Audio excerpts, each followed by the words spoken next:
il demande, on lui donne des conditions et elle se marie. Celle qui attend la volonté de Dieu, bien aimé, ne se marie pas. Ces deux personnes bien aimées dans le Seigneur sont bien aimées, l'exemple parfait de nous qui sommes dans ce monde. Alléluia. Amen. Lorsque nous obéissons à Dieu, bien aimé, c'est difficile de trouver un mariage. Mais tous ceux qui appartiennent dans le monde, bien aimé, ils acceptent les conditions qui leur ont été données par leur maître et ils ont des mariages.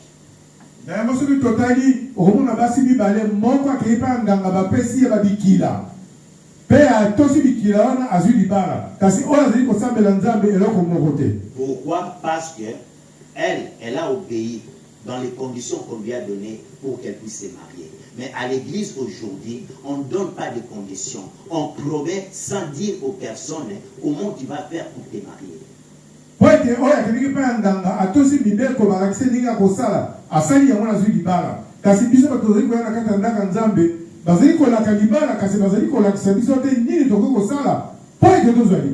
Alléluia.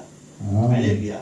C'est à ce moment-là, bien aimé dans le Seigneur, qu'il y a des problèmes à l'église.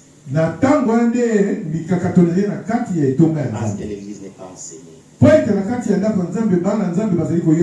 Comment tu vas être délivré sans savoir pourquoi tu as été bien aimé lié, tu as été dans la captivité afin d'être délivré.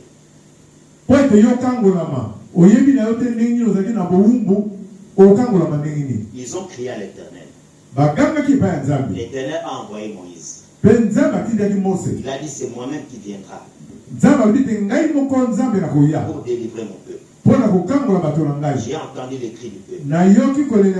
C'est pour te dire, bien aimé dans le Seigneur, que tes cris, l'Éternel les entend. Et ta souffrance, Dieu le voit. Il connaît d'où vient, bien aimé, tes problèmes. Il connaît d'où vient, bien aimé, dans cette difficulté. Parce que, bien aimé, c'est lui qui t'a donné le pouvoir de devenir son enfant. Et à ce moment-là, bien aimé dans le Seigneur, tes cris et tes pleurs arrivent vers Dieu. Ne dis pas que non, Dieu n'entend pas mes prières. Ne dis pas que Dieu n'entend pas mes cris. Ne dis pas que Dieu ne voit pas ce que je suis en train de vivre. Il a entendu les cris des enfants d'Israël en Égypte. Il a vu comment le peuple était en train de souffrir auprès des Égyptiens. Il n'est pas venu à n'importe quel moment.